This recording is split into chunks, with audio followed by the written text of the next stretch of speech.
Yellow comic, public comment cards, if you want to. Yes, Yeah. the yellow cards. Yes, If you yes. could sign in and then complete one of these cards for each person that wants to talk, Okay, yes. and we'll be good to go. All right. You can. Yeah. Sign in.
Oh.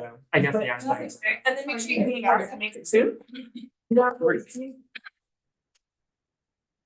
You didn't hit it hard enough, that's why I couldn't stop this. I'm gonna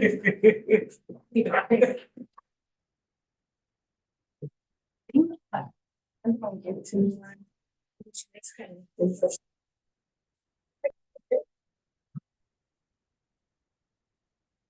All right.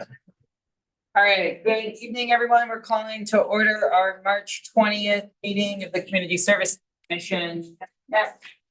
Um. At 7:01 PM. I apologize, coffee is needed.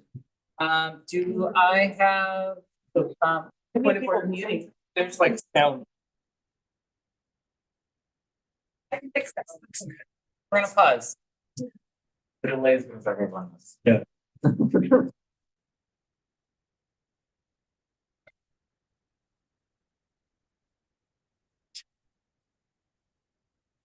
Oh, it's so it's. No more background noise? All right, so it is the call to order the March 20th meeting, of the Community Services Commission at 7:01 PM. As is consistent with the last couple of meetings regarding the Pledge of Allegiance, I don't want to force anyone to volunteer to lead us in the pledge. If there's a volunteer, go ahead and do that. If not, I'm happy to move on to the next item on the agenda. Seeing and hearing no one, okay. We will move on to AB 2449 teleconferencing notifications and considerations. And this is where I wanted to check. Page here. Okay, so. Hi, everybody, this is just a reminder of how our just cause provisions work under AB 2449. So members can participate remotely after giving notice for the reasons that you see up there. We have one commissioner this evening who's participating through a just cause, which is Commissioner Kimura. We use this time, Commissioner Kimura, to do just a check so we can make sure we hear you. Yes, hi, good evening. Yeah, I hate not to be in there, but thank you. I'm here. Thank you. And we didn't have any requests for emergency circumstances participation. Ms. Evelyn, will you please call the roll? Absolutely. Commissioner Alvise. Commissioner Brar. Commissioner Bruckner Carrillo. Present. Commissioner Dow. Commissioner De Leon. Here. Commissioner Gunn. Here. Commissioner Johnson. Here. Commissioner Kasu. Here. Commissioner Kimura. Commissioner Maction. Yes. Commissioner Kimura is online, we just need to give her a chance. Oh, yes, here. Thanks. Thank you. Commissioner Moore. Here. Commissioner Singh. Commissioner Thormoto. Keys. Commissioner Treviso. Commissioner Wheeler. I'm present. And Commissioner Wong. Here. Thank you, everyone. Perfect. Okay, I want to read a pre-prepared script regarding public comment. There will be opportunities for public comment on items that are on the agenda as we get to each item. If you have a comment on something that's not on the agenda, now is the time to make those comments. We will not be accepting virtual public comment this evening. Thank you to those that are attending in person. We ask that you complete one of these yellow comment cards and please deliver it to Ms. Oliveria. You have 3 minutes to make your comment. Speakers shall not use threatening, profane, or abusive language which disrupts, disturbs, or otherwise impedes the orderly conduct of this commission meeting. The city is committed to maintaining a workplace free of unlawful harassment and is mindful that city staff regularly attend commission meetings. Discriminatory statements or conduct that is hostile, intimidating, oppressive, or abusive, or otherwise disruptive to this meeting will not be tolerated. As a reminder to commenters and to my fellow commissioners, commissioners are not permitted to respond directly to or engage with public commenters under the Brown Act. Just a quick question for staff and for the public. the direction, I believe came from council that we're not accepting virtual comment this evening. Okay, just wanted to clarify that it was not a decision made by the commission. Moving on to, Wanna actually- if there's any public comment for items not on the agenda.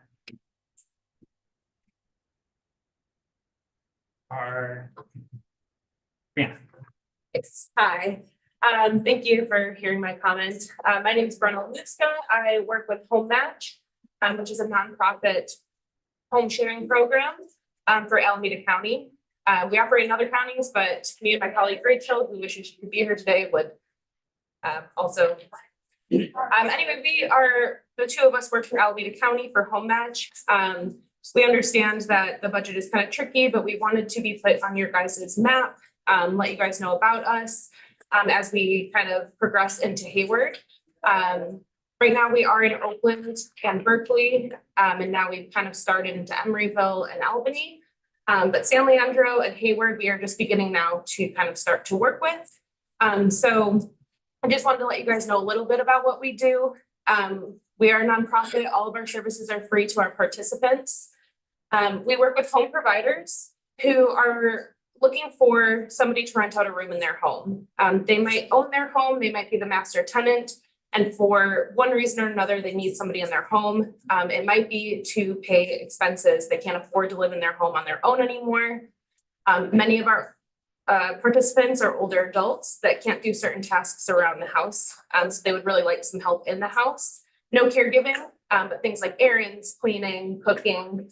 And then we also work with members of the community that are seeking a more affordable option than living on their own. And then we match them together based on personality, lifestyle preferences. So, home provider and home seeker, they both don't smoke. Neither one of them like animals. They both are early risers. Home provider needs somebody that can cook her meals. Home seeker has time to do that. And it's a great option for the two of them. We vet both sides, home provider and seeker. We vet them through ID verification, income verification, and background checks. And then we also are along for the ride for the lease signing. So we have a lease agreement that we provide them, that's a little bit more detailed than other lease agreements, because we really want to set expectations to make sure that the match is going to work out. And then we provide ongoing support. So we work with that match and through its entirety. We check in with them, we provide mediation services. And it's a great way for home providers to get their needs met, whether that's helping pay their mortgage, property taxes, things like that, or help around the house. Like I said, a lot of people are in their 80s and 90s, and they don't want to live into a senior living facility. And then, like I said, seekers have a more affordable living option. So yeah, like I said, we understand budget's tricky. We just want to be on your map, let you guys know that we exist, as we kind of expand into Hayward. Thank you for hearing my comment. thank you so much. We have two additional public comment cards, both of which, Bob and Kamal, I believe, are for an item that is on the agenda. So we will call your public comment when we get to that item. Okay. Asking for next one from no other public comment in the room.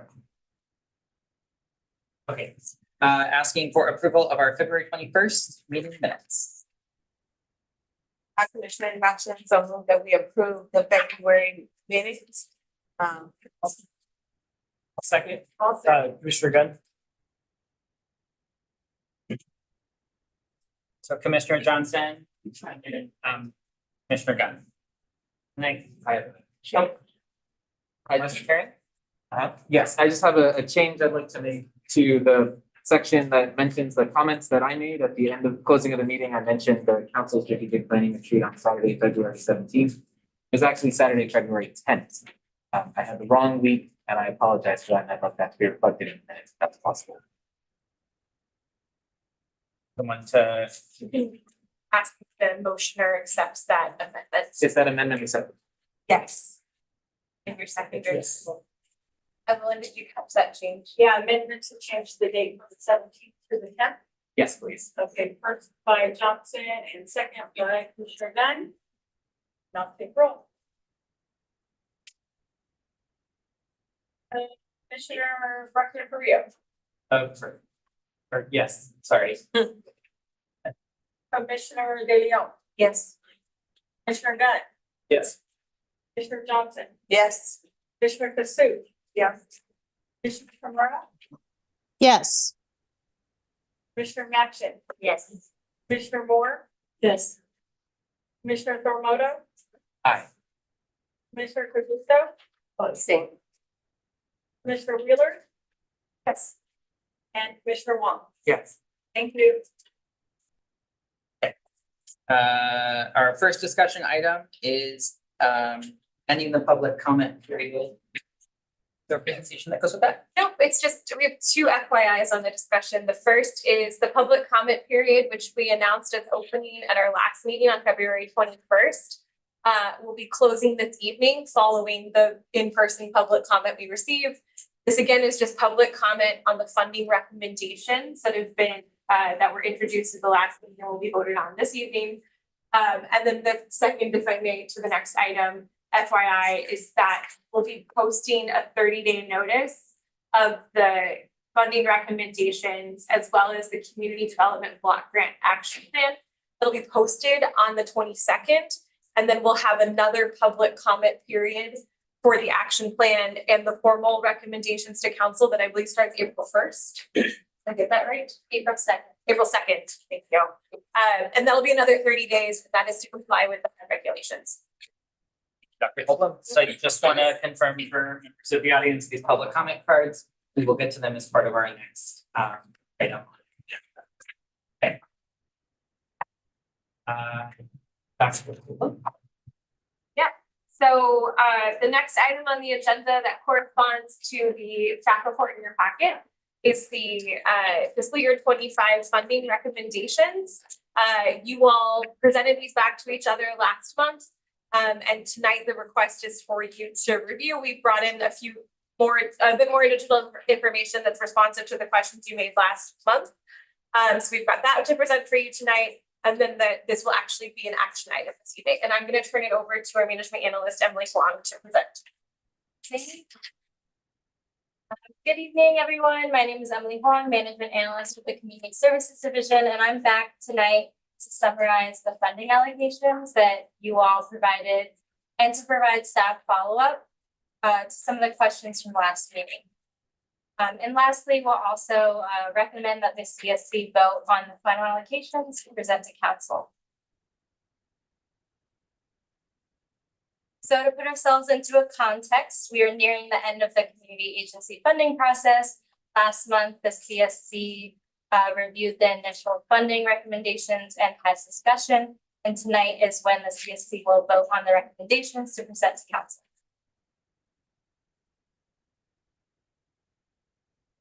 Last time.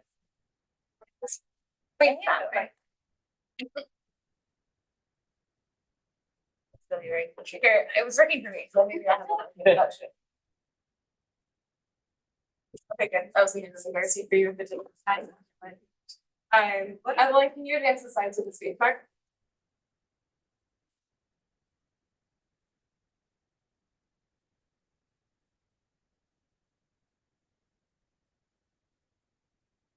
Where you can click the video. So, thanks, everyone.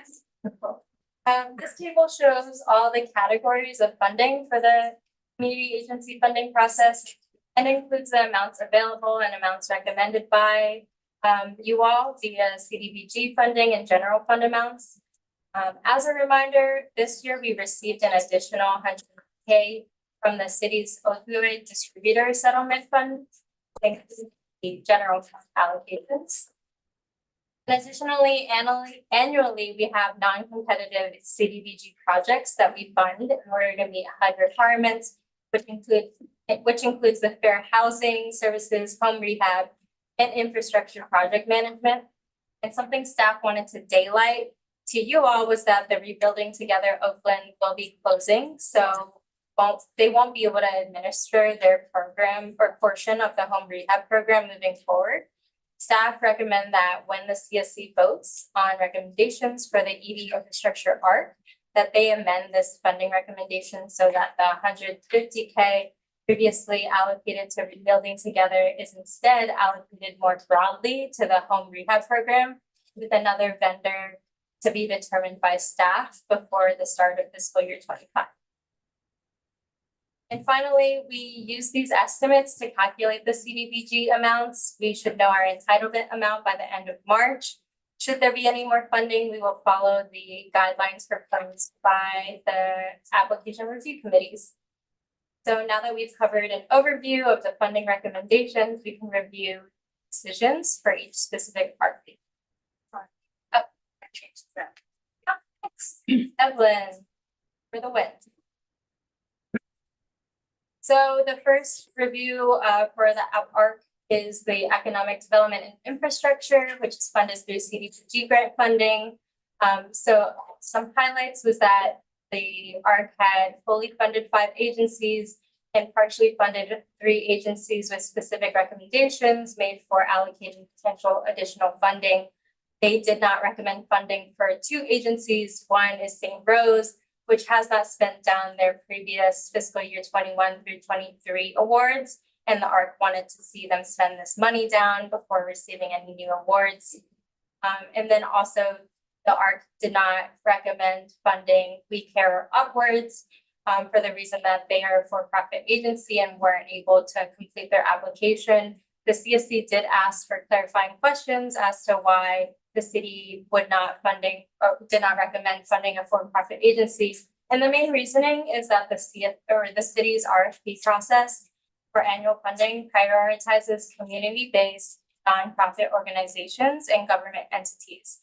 And staff did consult with the city's CDBG technical assistance provider regarding for-profit applications and determined that one, while a for-profit agency may be designated as a subrecipient in limited circumstances, for-profits are not included in the city's eligibility requirements as specified in our RFP.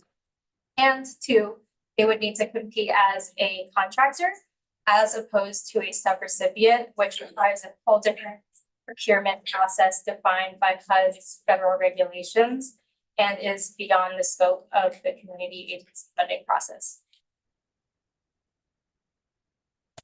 Okay. Also, I wanted to touch on the recommended allocations should we have additional funding in case our entitlement is being larger. And the ARC had asked for or recommended that Downtown Streets team gets pushed up to 208K. That La Familia would receive up to $20,000, and that South Haven Parish would receive up to $82,000. And any remaining amounts should be split equally among the agencies recommended for partial funding, not to exceed their request. Moving on, we can go over to the Arts and Music ARC, which is funded through general fund money. The Arts and Music ARC had decided to fully fund 6 agencies up to their funding caps. They were all returning agencies. And the ARCs partially funded 2 agencies which are new to concerns about proposed plans for outreach and partnership, as well as concerns around inexperience in providing services specifically in Hayward. They also chose not to fund one agency, which is also new, because they believe that the agency was a little too early in their stages to apply for funding and compete for funding in the city's process. They thought that this agency needed more experience and a little more technical assistance before requesting for funding and operating independently. Through these decisions, there was a remaining of $22,955 unallocated through that Arts and Music ARC. And should the CSC choose not to allocate any of these fundings to the agencies in this category, staff recommend moving any unused balance over to the services ARC. Next, we can cover the public services, which is funded by the Community Development Block Grant. So the services ARC had decided to fully fund 4 agencies up to their funding caps. They decided to partially fund 6 agencies and not to fund one agency, which was Big Brothers Big Sisters, because they wanted to prioritize local mentoring organizations that already had connections with HUSD and other Hayward-based partners. The services ARC had recommended allocations for addition, if there is additional funding across and allocate evenly across the organizations that are listed here, not to exceed their requested amount. And lastly, we can cover the services, social services ARC, which is funded through general fund. The services ARC had fully funded 10 agencies under this category and partially funded 9 agencies. They did not recommend funding to one agency, which was Eden Youth and Family Centers Empowering Entrepreneurs Program due to limited funds and that they were applying for multiple programs. During the interview, the ARC had asked them if you had to choose one, which one would you rather fund? And they had chose the Computer Clubhouse. And also moving on to the recommended allocations for this funding, this service ARC had agreed to evenly allocate across the listed organizations, not to exceed their requested amount. So now that we've covered the review of the ARC's funding recommendations, I'll move on to touch on the requests for staff follow-up from last month's meeting. So at the February meeting, the CSC had asked staff to provide clarification and analysis on the CSC's approach to funding new agencies. Following the 2022 review of the community agency funding process, modifications to the community agency funding process included a priority to fund 20 to 30% for new and innovative programs. While there is a priority for new applicants, this is not meant to be an entitled amount to new agencies, but rather a target percentage. All agencies recommended for funding should still have to meet qualifications and demonstrate the ability to administer a program successfully to receive funding from the city. With that said, the CSC met this priority of funding new agencies for this funding cycle. 22% of recommended funding agencies were either new agencies or programs, which is 9 new agencies programs funded out of the 41 agencies that were recommended funding. Additionally, last meeting, we showed the CSC this graph, which shows a percentage of competitive funding recommended in each category among services applicants. The CSC had asked staff to put together a graph that shows the requested amounts compared to the recommended funding amounts for services applicants specifically. And this draft is a response to the CSC's request. It's also in the staff report. It includes the eligible funding based on funding cap, total funding requests, and the total funding recommendations. So we did this because we wanted to show that the orange column on the left shows the eligible funding amount based on the specific category for which the agencies were applying for. For example, housing and homelessness projects are eligible for up to $100,000 per grant, and all other services type applicants are eligible at $50,000 per grant. As a reminder, the CSC developed these funding caps in 2022, which we've been implementing since last funding cycle. And in cases where you see the middle yellow column representing the total funding request, it exceeds the eligible funding based on the cap.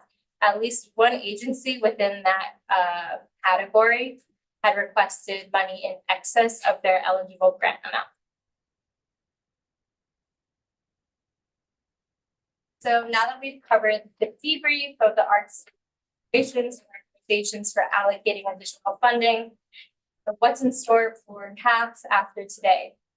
And today, the CSC will vote on recommendations, and then those recommendations will go to council on April 2nd for a work session. Commissioners are encouraged to attend to offer their perspective. And then April 23rd, there will be a public hearing for the allocation of this funding cycle's funds through this agency funding process and to approve the city's annual action plan. In April, there will be no CSC meeting. And in May 15th, we'll come back to the CSC to debrief the community agency funding process for any input or improvements for next year. So that wraps up my presentation. Staff recommends for the ED infrastructure ARC to adopt recommendations as written in attachment 2, which you'll see in front of you. With the following amendment that $150,000 goes to the home rehab program. And that vendor will be determined by staff. And also to approve the application review committee's funding recommendations and recommend them to city council for approval and review. With that, I'll pass it over to Mimi and Austin. This is the action item format and we'll be able to follow that. Perfect. So just for members of the public, members of the commission, I just want to clarify how the rest of this process goes. We'll take CSC questions. And this is really an opportunity for folks to ask clarifying questions. It's not an opportunity for commission to share opinions or preferences. We will then hear public comment. For those that walked in the room, for members of the public, there's yellow comment cards on that podium. We ask that you complete that if you'd like to offer public comment on this item. Then there will be commissioner comments and discussion. And then we'll have a vote, hopefully for approval of the funding. Before we start with CSC questions, I do just want to make sure that we're being as thorough as possible. I know there are at least one person in this room that's running for public office. If there are any campaign contributions that need to be disclosed, as a reminder, I did ask that city staff work with the city attorney. We discussed this at our last meeting. I will start off as a candidate for elected office on the November ballot. I do not have any campaign contributions to disclose as outlined under SB 1439. Are there any other candidates for public office? Also, as a candidate for public office in November, I have no campaign contributions to disclose. Got it. Just in an effort to be thorough, I know we had a candidate for the March election that sits on this body. They're not in the room today. You can reference the recording from the last meeting regarding the disclosure that they read. Okay. Also add. Yes, all right. In addition to being a candidate for office, we would like all commissioners to consider any potential conflict of interest they may have with funding recommendations. So this is anyone who is in a position to participate in decision-making for the agency that's applying. If you have a financial interest or would otherwise benefit from them personally receiving funding, please let us know. In some cases, you may be able to just say, and I have this relationship exists and I can vote without conflict, but we still would like you to disclose it. And we'll ask the same thing of city council members and mayor, and this goes to council in April as well. Do you want that done now or Yeah, now would be the appropriate time. Yeah, since we're acting. If there's anyone who needs to disclose a relationship. I will start. I do not have any financial interest. For a brief moment of my childhood, grew up in a FESCO shelter. I recused myself from the interview for FESCO. And I feel that I'm able to vote on the item as yet no financial interest. I believe we had other members of the services arm that recused themselves from the discussion. Hi, Commissioner Kamara has their hand up. Commissioner Kamara. Oh, yes, hi. I don't have any financial interest in any agencies, but I used to work for Horizon Services, who is receiving funding before, and yeah, who applied this year as well. And I excuse myself from the interview process. with the agency. Okay, Commissioner Gunn? All right, Yeah, just in interest of transparency, as a Hayward Unified employee, a lot of the various services do impact students that attend HUSD, and HUSD is somewhat involved in this. I've previously checked in with the city attorney to find out if there is a conflict, and he's confirmed that we are okay. For that. Councilmember, your hand up, please. Yeah, just in the interest of transparency, even though I am not part of the decision making here, I only will be part of the decision making with council. Councilmember also has a quote in town. Thank you. Yeah, I kind of like that. Anyway, I just wanted to disclose for transparency's sake that I do have a business and financial relationship with Mr. Bobcatch. But like I said, I'm not part of any decision making here. I just wanted to be transparent and will be making that disclosure again and serving on city council and instructed by the city attorney to recuse myself. I will do so at that moment. Anyone else? Okay, we will go and construct this full vote. Thank you. Okay, so we'll go ahead, we'll move on to questions. And again, these are clarifying questions from members of the commission who are raising their hand. Thank you, Commissioner Johnson. Yeah, I have a clarifying question. I have two, but one probably could be off the record. My other question is really about the staff determination. I know I'm trying to follow because you went quickly, but it was a great presentation. There's extra money that's supposed to be dedicated from, I believe, rebuilding together, right? And so staff is recommending, and I'm trying to follow a little bit. Yeah. That we give this money to a particular ARC or a particular agency, or how did that come about, how staff got into Yeah, I it? can try. Do you mind going just to make it? So there is a city-sponsored program that we use CDBG funds for, and that is the home rehab program. Historically, we have had two separate vendors administrate that program. One is Habitat for Humanity, and the other is Rebuilding Together Oakland, which has Oakland in its name, but serves Hayward. They let us know that they will no longer be operating as of the end of this month. Because the home rehab program is something that we put into our CDBG action plan, as well as the city's general plan under the housing element, and our analysis to impediments to fair housing, we need to maintain that allocation to home rehab.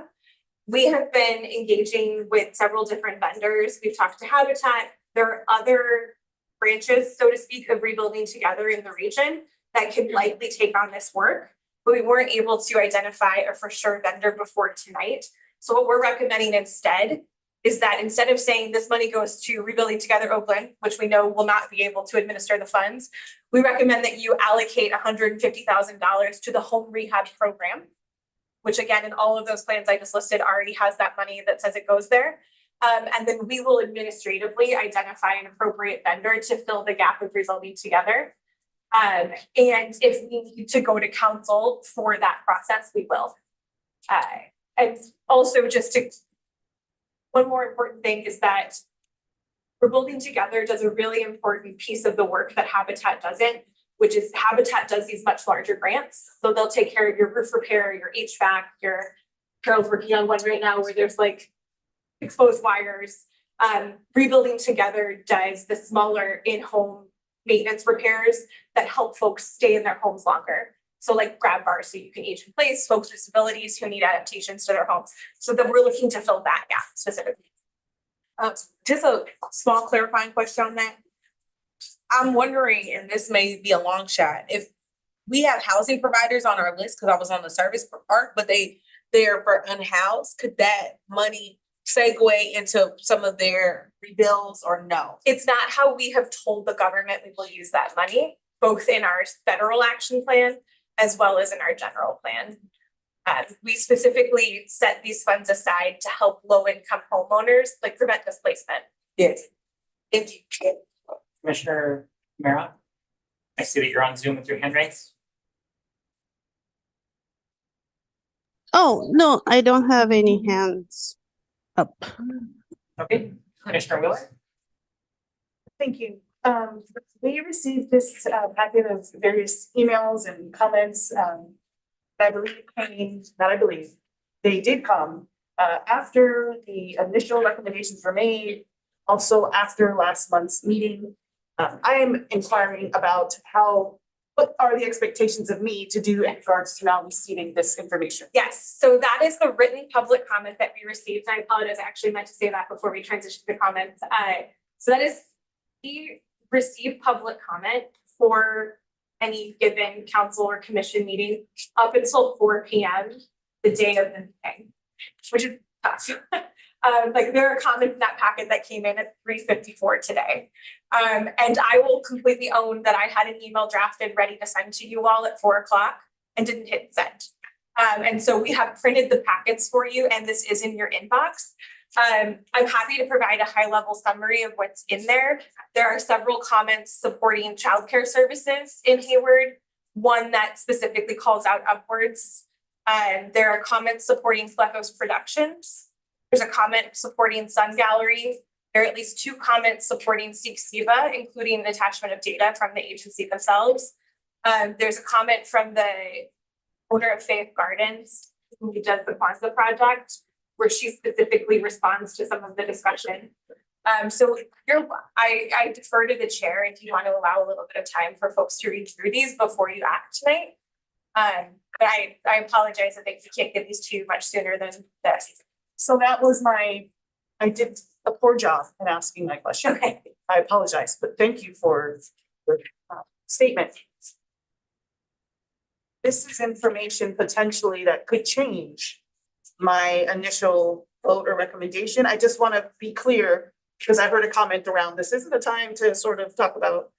So this is the time right now to ask clarifying questions, which I think you are doing. This packet is a packet of written comment that was submitted by members of the community in support or to speak to items like this specific agenda item. And so I'll stop there. Did that answer your question? Not yet? No, but I thank you for sticking with me.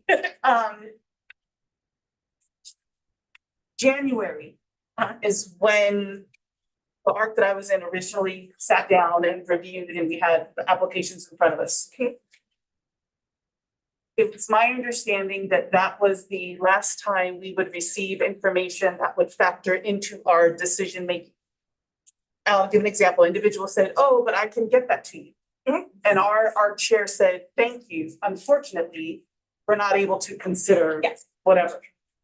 So my confusion is now I'm receiving information after that time and interview, and I am unclear if I can or cannot factor it. Yes. And if I can, I no longer have the full application in which to make a new reevaluation. Yes. So I am asking a question and then also stating my challenge. Yeah. Okay. So this is public comments received on the agenda item tonight. Yes. And I agree that there is information submitted via public comment that would be information that would have been useful to have during the application process. We cannot reject public comment that is received, but you have all been given guidance regarding how to deliberate. And I will defer to you on how you want to look at this public comment and have it inform your decisions this evening. Thank you. Okay. Commissioner Johnson, and before we get to that, I just want to clarify, we'll take the public comment from folks that are in person out of respect for your time. We appreciate you being here today. We'll give it a couple minutes for commissioners to review the written packet. And then we'll actually go ahead and do the discussion, but I just want to make sure there's time for folks to get back to your families if you choose. Johnson. Yeah, I think my concern was the same as Commissioner Wheeler. My concern is that like there's data in this and I don't understand the childcare perspective, because from my understanding, I know that there are some services that lap in on the service arc, like they literally support childcare as well. It's just not, I'm a little confused about those specific letters. So folks can submit public comment related to this item in whatever way they want. Okay. I can't interpret for you what their comment means other than what is literally written. Yeah, I mean, the concern I have specifically with the data being sent that may have like I said, it's almost like unfair if we're allowing one agency to do that. So the question I'm asking in terms of clarity is, can we make a motion to strike this out of or take it out? Because then it'll be bias that are included, because if they are doing it after the deadline, that means, you know, the other programs that have already submitted should be also doing this as well. It gives an unfair advantage to the other applicants. I know we're developing kind of a, for lack of a better term, a parking lot of brainstorming ideas for next year's process. Perhaps that's a sentence we can add as part of our chair script of, I'm sorry, we can't accept that, but you do have the opportunity to provide it in the form of public comment. Yeah, I would also say that this process, like receiving public comment in this way, doesn't exactly have a precedent for this body because we didn't allow people to make virtual comment. And so I think that we have not previously received written comment like this before. And so I would echo the parking lot discussion, just because we don't have a precedent for this and your questions are really good. I just don't believe that we can resolve this. The other commissioner questions? Seeing and hearing none. Commissioner Kamara, I know you're remote. I do just want to clarify, Commissioner Kasuf has left the room just for public. Do we still have a quorum? Yeah. Yeah. Okay, You have your board, she's not feeling well. got it. Okay. And if you would give me 1 moment, I would love to exit out the slides and pull the timer up so we can see it, so that I'm not just on my phone doing the timer. Okay. And again, members of the public, I have 2 public comment cards. If you'd like to speak, please fill out a card.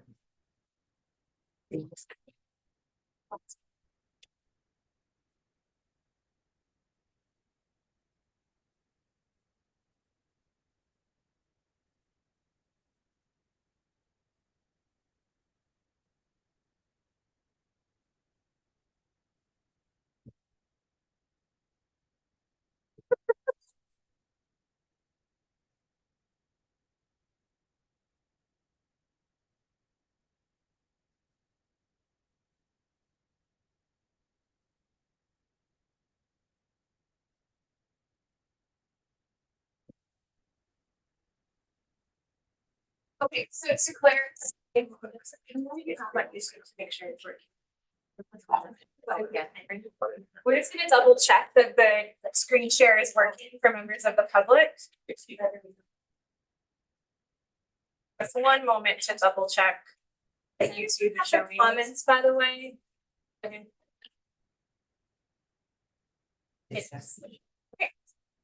So we are ready with our timer. Evelyn will hit play on the 3-minute timer and that'll track it for folks. And this is being shared publicly as well on YouTube. Okay, so we're gonna do public comment cards in the order that they're received. Kamal? Yes. 3 minutes. Hi, my name is Kamal. I'm with 56 Ava, and I wanted to publicly come out here and kind of provide more insights on what we do and why we're asking for a larger number and why we need that larger number.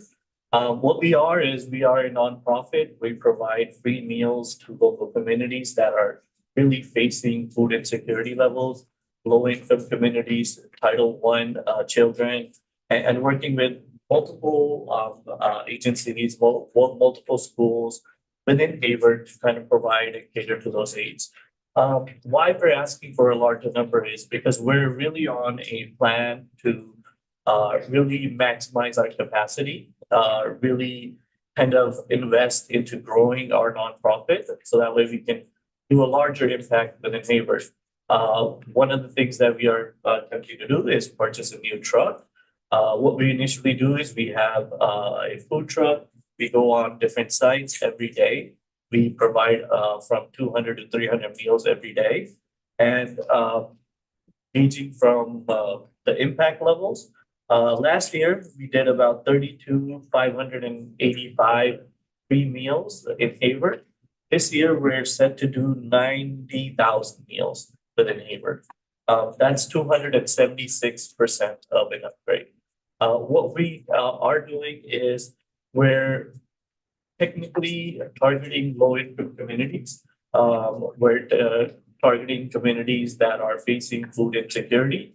Within Hayward, it's 69% of that is food insecure, where out of which 26% is students, and students that are either on budgeted lunches, lunch programs, or they just can't afford it. And for those circumstances, that's where we come in. We go to these Title I schools every day, and we invest into giving them free meals. We're now experiencing more of an outreach, more of a connect with the community. For the community, other schools, other parks, other agencies such as Hayward Library, Hayward Promise Neighborhood, they're reaching out to us, asking for more help. But where we reached our capacity, we're not able to provide additional help, only because we have limited resources such as one truck, a few hired employees. And we really want to cater to those needs as people know more about us. They reach out to us and asking for help. These are people that really cannot get food on their meals. These are students that are suffering from food. And we want to basically a request for additional funding so that way we can cater to the ask, cater to the need of the public. Thank you so much, guys. Thank you. Bob? Yes, good evening. I'm Bob Getch. I'm the executive director of Be a Mentor. The last 30 years, we've been carrying adults with kids that need additional attention as mentors. Typically, I've seen life-changing effects of kids that were on somewhat of a dysfunctional path become, of course, having done it for so many years, now seeing them as productive citizens that we're very thrilled about. But basically, that all is laid out in our proposal and our references. I just want to say thank you so much. This is the first time Be a Mentor has requested funds from the city, and I very much enjoyed the process and appreciate the attention that you have given to our proposal, the time that you spent asking us questions virtually on the phone. I've seen most of you virtually online, and so very much appreciative of your consideration. Thank you. Next speaker is Duke. Hi, everyone. I'm Duke Lang. I'm the Senior Meals Program Manager. I apologize. Go ahead.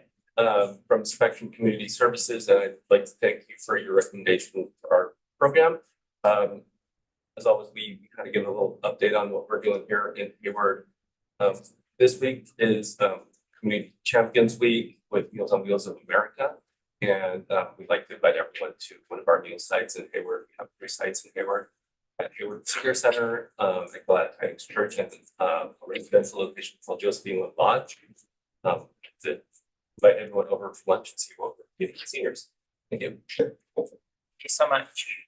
Just want to confirm, are there any additional public comments in the room? Okay, seeing and hearing none, as promised, if we can give folks 3 minutes on the commission to quickly review. I'm going to reevaluate people that are marked.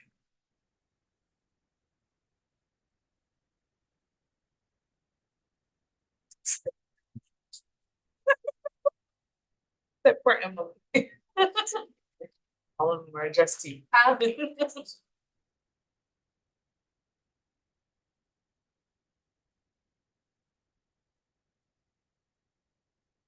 Just want to confirm that someone's emailed a copy of Commissioner tomorrow.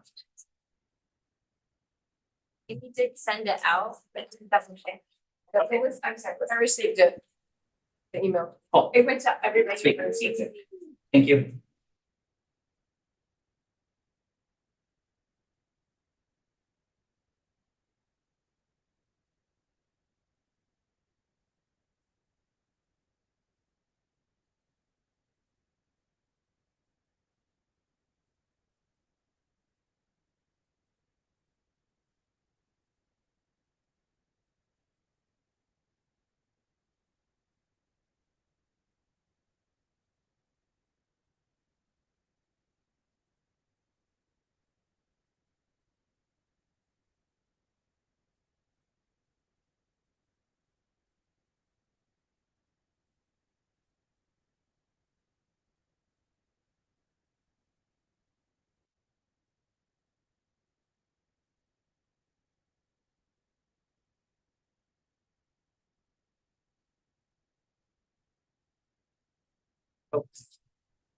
Seymour second.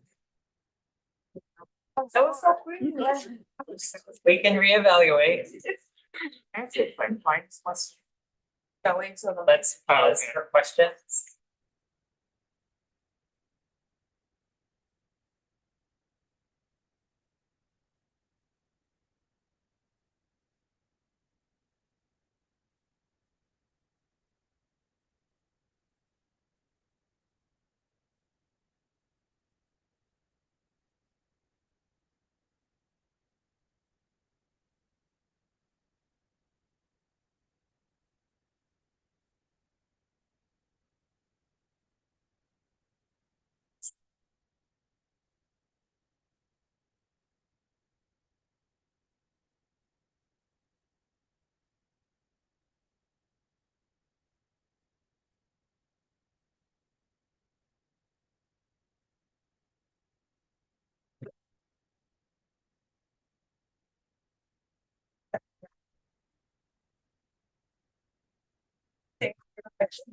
That's all you take, and you choose vice chair.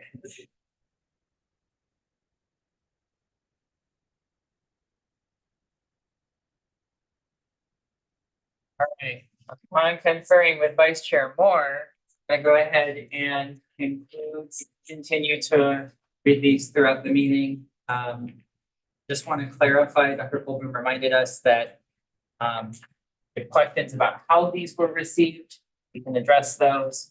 We are not to address any particular questions about the content of the letter. Presumably for the record. Yeah, in the same way that if somebody comes in and makes a public comment, you don't get to actually respond to that public comment. These are the same. It's the same process. I think we have a question about a commissioner who submitted a public comment. It's not about what the content is, but are commissioners allowed to do that? Commissioners may submit public comments, typically as members of the public. But again, we can't decline a public comment. Were that commissioner attends tonight, that would be an opportunity for them to say whether or not they had a conflict of interest, but I cannot speak to that. Okay. Based on quick clarifying question for the second email and or I guess second page, profile childcare, is it in favor of like a certain organization? We cannot interpret public comment for you. Okay. Commissioner Guntz? After just getting them saying that the city attorney did not believe that there's conflicts of interest exist, now seeing my employer's name on one of these documents, I would like to recuse myself from that specific conversation, just out of abundance of caution, but I don't know what the process is of doing that. Which I'm assuming it's Oh, five for six five, eight, six, correct? yes. Yeah, so what I think that what makes the most sense is we replicate the way we do this with council, which is that I recommend doing a vote per arc. And when that arc happens, you would recuse yourself from that. Entire arc. The other specific questions? Commissioner Wong? I guess in a different way, you know the people who sent those emails, if they're affiliated with any of the organizations, what's the function? So I would say that it's just like when any member of the public speaks in person, Okay. if they say they're with the organization, it's up to you. Okay. Commissioner Johnson?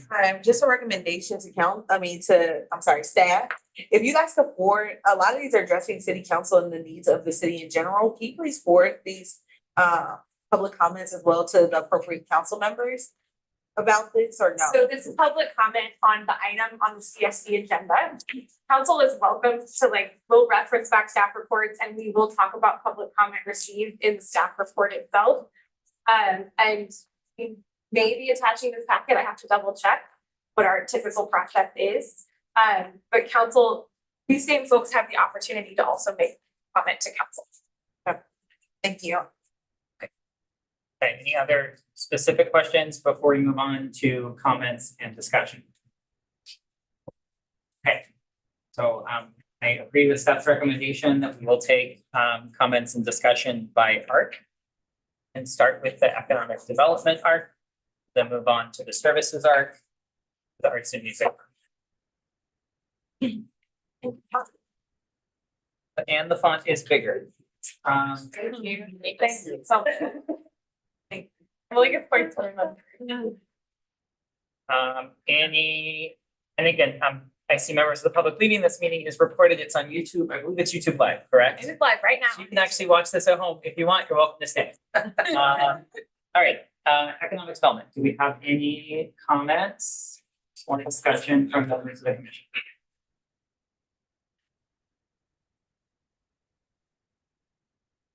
Mr. Johnson, I see your hand coming up. Yeah, I'm curious on the Alliance of Community Wellness, was that it looks like a shelter.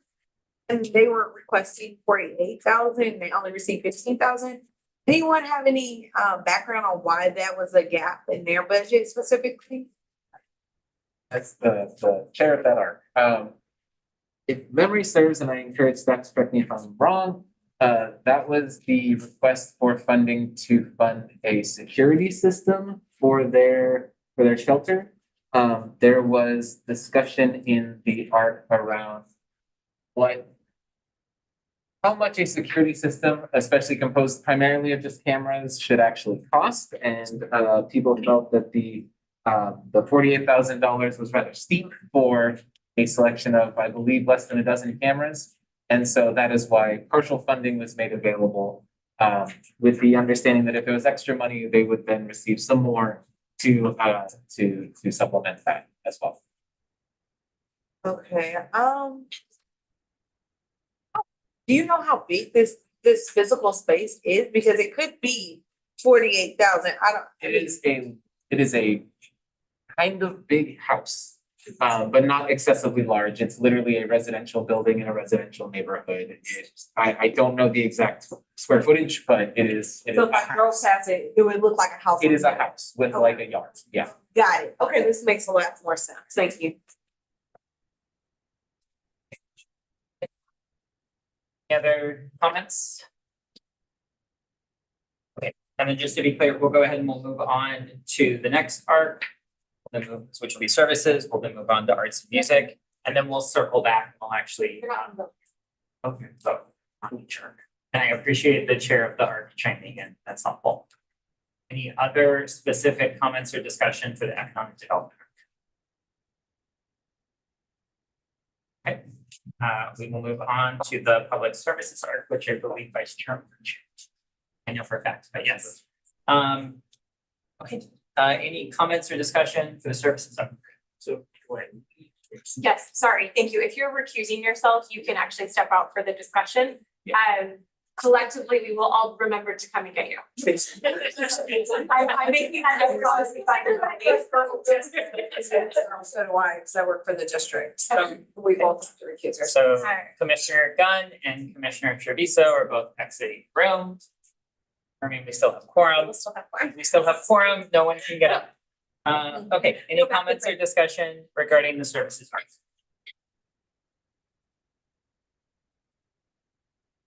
Clarifying question, we're talking about both funding sources at the same time. Both funding sources at the same time. So your orange and your blue. Yeah. Are we working under the assumption that we will have access to the additional funding that is made available by not fully funding everything in arts and music? Yeah, that's a good question. Yes. Yes, that is, so the arts and music ARC had a few different recommendations for how to, well, actually, two things. The arts and music ARC came to the conclusion that that would be the best option for the extra money. However, you're about to discuss this and then discuss the arts and music ARC. And if you decide to change an allocation in the arts and music ARC, keep in mind that that would reduce the pot of money going towards extra money going to services. So the plan is any money left over in arts and music would go to services. Okay. But that doesn't mean that the money that's currently available in arts and music has to stay that way. You have the opportunity to discuss today as well. Commissioner Willard. Using this example of in the event arts and services has extra funds, like they don't make any changes as a result of the discussion, there's potentially money leftovers. is the process that whatever that number is left over, it would be added to what the services are potentially thought could be redistributed. And then staff would just follow the process that's already been put in place on how, like, I just want to make sure that there isn't anything other for the services are to do. And it's basically for you guys. Yes, Okay. it is, and it works that way every year because there's always more CDBG money because we estimate conservatively, so if we do the same thing. I should just say this to be like abundantly clear, this is all still reliant on council approval. So if council looks at your recommendations and feels that money should go to arts and music, staff would then make that adjustment after the council work session based on that. Very good. And to just understand, in the event, if I can recall, some of the applicants were close to their either cap or to their max, what they requested. In the event there's redistribution and people get to 100% and there's more money left over, is there an already identified practice and what happens to that as well? Yes. It has happened once before with economic development and in the case of the CDBG. So it goes back into the CDBG pot and we include it in the next year's funding allocation. Or if it's enough money and a need emerges, staff will use our discretion in that case. It's Carolyn, that's that. Yeah, and I would say that if it's general fund, council has the option to consider it general fund savings, that they wouldn't fully allocate the amount that we typically allocate. They could allocate less towards this process. So you're saying, if I'm understanding you correctly, the excess is still in the category of general fund and CDBG and it's not, okay. Commissioner Johnson. Yeah, so, Dr. Copeland, question, so basically we can say, we want this one agency to get all this money and nobody get anything. Council be like, we're gonna move the money however way we see fit. So regardless of our recommendation, they will probably make different recommendations or. I can't speak to that. You are an advisory body to the council and you're making a recommendation to the council. Got it. And the council acts on your recommendation how they see fit. Would you like to add anything to that, Councilman? Yeah. The likelihood of us changing things around is pretty minimal. There would have to be some recognition of some imbalance for us to go against your recommendations. And it's possible. You guys are making an advisory recommendation to city council, but the fact is, this is a big job and we really respect what you do. So the likelihood of us changing things is pretty minimal. Okay. I would ask, perhaps it's helpful if staff can clarify if there is a particular organization that a commissioner would like to make a motion to increase, what is that process? When should they do that? I think there's some new folks in the room. So this is your discussion point. So if folks are, it's up to you all if you want to introduce that you'd like to change an allocation during the discussion.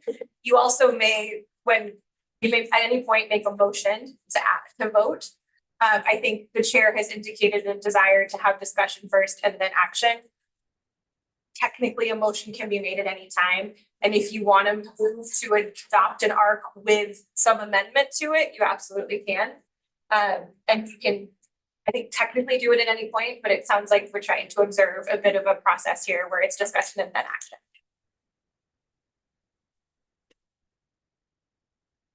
Commissioner Barr. Just going through the information in this package, towards 5-6 Seva and it come up.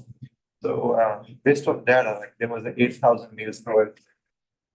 It's under Hayward Unified School District, under Title I schools. And then 26% of total of their meals is going to students, and they're given for the last couple of years. So I believe supporting our next generation is a big task for future generations. So based on, I read through this packet and there are all the supporting documents and that Excel sheet, like all the schools they're helping out. if we could add more funding to the 10,000 allocation we all agreed on. If they're asking at least 50,000, so if we can do that. So, okay, thank you, Commissioner. Thank you very much. Problem. Let's do Commissioner Maxone. Sorry. But just for clarity, just to reiterate the different caps that we can allot funds, so specifically like, for example, 560, like what's the cap? So for services agencies that are applying to do homelessness services, their cap is $100,000. For all other service agencies, the cap is 50, so that would include food access. I can see that. Johnson. Yeah, can I direct my comments to our other commissioners or no? Because Commissioner Barr just came in and I don't think he mentioned, we had a discussion and he mentioned multiple times about Title I, and that is part of the public comment that was given from the organization he's mentioning. And so the concern I have in what I had mentioned was that they already submitted an application, and I think Commissioner Wheeler as well bubbled this up, is that we're using data that they have the upper hand of collecting and asking community partners for, while other organizations that we have questions about data did not. And so is it ethical for us to get that data and then make a complimentary recommendation after they've had a chance to tap other folks over the shoulder? I think not. I think they should have came a lot stronger and better prepared. The concern I have with this organization in general, although it has a lot of community support, is that this is after the fact. The deadline is the deadline. We can't move the goalposts just for this organization because they were able to rely on other community partners. And then if it is true that they're using a school, that seems like a secondary item line. I haven't looked through theirs because I want to maintain to be an unbiased process, but if they are using local schools, they are receiving some type of money as being a community partner in some way, unless it may or may not. I'm making an assumption. I'll put that out as an assumption. I'll take the heat if that is any different. But I'm saying that if you're working within a school as a community partner, then where is the partnership? Because I'm curious about the cost benefit analysis. Are you using it for the data collection? Are you using it for money interest? What is tied in outside of just feeding the community? How do you make the lights come on at night? Or how do you leave the lights on in the house? You. I guess my question for staff regarding 560. I understand while we can't respond directly to public comment, there are perhaps confusion about where data may have come from.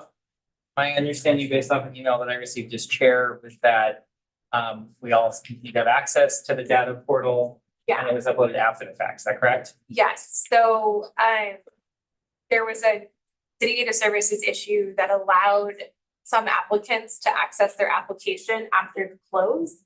We did not realize that. And so we can see the timestamp of when stuff was submitted. So we know that it was submitted after the close.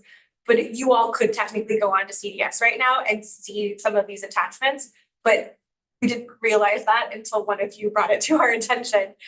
So that wasn't included in the actual application that was due on December 1st.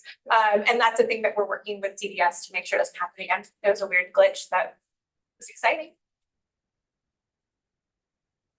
Just a small comment, is just that in light of having the additional funding that we potentially will have through savings in the arts and music, and they are still general funds, and this is a general fund agency. Would it be possible to direct a certain, I put forward the idea that we perhaps direct a certain portion of excess funding specifically toward 560 for an amount, I'm not going to ballpark how much. And then have the rest follow the same allocation process that was outlined during the market. I believe yes, but I'd look to staff. Yeah, just for everybody to look at, I'm gonna reshare the slide that has how that ARC recommended extra money be distributed. Commissioner Johnson, while staff is putting stuff up on the screen. Yeah, the concern I have, we haven't got to that art, which is the art and music. The concern that I have with that art particularly, that there are two African American women who've come in and asked for our support, and we have given them $0. And I believe both of them are new agencies. And given that we want to encourage diversity, we want to encourage diverse voices, we also want to support local programming. I believe there's a justification, and there were some of the claims that were made by commissioner about them being disorganized, not being from Hayward. A lot of the person who submitted their application went against the claims in their comments. And so my concern is that we shouldn't be giving extra money out to a different organization, even though it's not a priority. There is a priority for diversity. We have signs all around Hayward that says no room for racism, but yet we are not taking into account that there are not too many independent nonprofits, independent people who are coming, who are trying to give back into the community. We also know that this is a Kwanzaa activity, and I don't know Hayward to do anything for Kwanzaa. So while we are talking about all of the recommendations as a whole, I had asked if we kind of take them arc by arc, we'll then circle back to actually make. that was the concern I had. As clarification, that's why I didn't put a dollar amount. It was if there are any additional funds, we could allocate some of them toward this specifically, depending on what's available, and then go from there. I did not commit money that wasn't there, merely just suggested a course of action if money is available. Understood, thank you. Are there any other comments or discussion items from commission members regarding the service arc? Okay, I'd like to now move on to arts and music. Sorry, You gotta Go ahead. this is what we agreed to at the ARC. Oh yes, I apologize. Staff put that up for a reason. Just to help respond to Commissioner Thurmoto's question, I can let Emily speak to this a little more specifically. Oh, yeah, sure. Just so you all are able to see, it's a lot of organizations. So this is what the services ARC had decided for the general fund pot to allocate evenly across these organizations should there be extra funding left over in general fund. If we're moving on, I'm gonna go get. our Yes, commissioners. yes, please. Thank you. Thank you. Thanks for having us here. We forgot about them. Do not forget about this. How does that go? I didn't forget. We didn't forget. We did. All right, Commissioner Gunn and Commissioner Treviso have re-entered the room because we all remembered our colleagues. We're missing one commissioner. Has that commissioner left? Yes. Okay, so we are now moving on to our art and music discussion. And then we will look for any motions that folks want to make. Keep in mind, you can make a motion at any time, but I'm asking that we try to do a slightly more orderly process. Commissioner Johnston? Commissioner Johnson moved that we actually increase funding to between $5,000 to $10,000 for both on the arts and music ARC for both of those production and also for the Kwanzaa project. It could either be between 10 for Kwanzaa and 10 for the productions. Sorry to make that clear. I can also redo the motion. There's a motion on the floor. I have a clarifying Yes. thing. Just so that you're aware to that point, if you're asking for 10,000 additional to be added to Fletos, they can't. It can only go to 5, so they can receive up to $10,000 because that was. You're right. I actually want to strike my motion and redo it if possible. Okay, so you're rescinding your motion. Friendly suggestion, if I can, to Mr. Johnson, perhaps we can go ahead and hear any comment and discussion items from commissioners, and then we can go ahead and hear that motion. Sure. Okay. Staff. Commissioner Wong. Sorry, you just have to formally rule it out of order. Yes. I am ruling that out of. No. But you should go for the draw. Yes. Commissioner Wong. Oh, yeah, you have my comment for it. Okay. Yeah, I'm actually in favor of raising the Kwanzaa projects funding as well.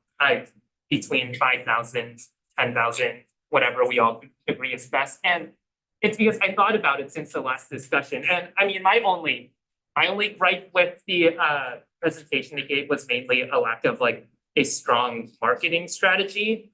And I guess having thought it more, I might have been a bit too, I don't know, too losing the word, maybe too greedy in wanting that information, because that's something you can really develop over time. And I guess just in my point of view, I found it to be very important, what the organization stating that they'll do, trying to close these cultural gaps. And that's coming from my personal understanding, my personal interactions with people who Asian Americans really in like the Bay Area and also nationally, where there's might be a perceived racial animus between the Asian American community and the Black community. And that's for multiple reasons, because of conservative groups using the groups as a racial wedge or any other factors. But I really do want to see this project succeed. And that is why I kind of wanted to see a more detailed marketing strategy to see how they would reach out to these communities that might have these perceived cultural biases. But I mean, I'm in favor of wanting to see them be successful, and if a bit more funding is able to do that, then I am in support of it. And if staff will give them technical assistance that they need, I am fully in favor of it. Okay, perhaps it's helpful for staff to reiterate exactly how much we have to work with. That's like $22,955 that is unallocated. And then what are the caps? I'm hearing a potential interest regarding Play Post Productions and the Kwanzaa project. What are the caps that we will be able to provide for funding? And for like this. We should hear from staff. Yeah, so for Places it's 10. But for Kwanzaa, I believe it's 32 because it's a new agency. 30, yeah. 3,000. 30,000 is the maximum they can receive, which is why it's not capped. Just to be clear, so they can't exceed the amount they asked for. So is it Plathos is one that we're talking about? They asked for $10,000, so we can't give them more than that. You currently are recommending 5, so there's that much room to play with for them. And then for the Kwanzaa project, the cap is 30, which matches the amount they asked for.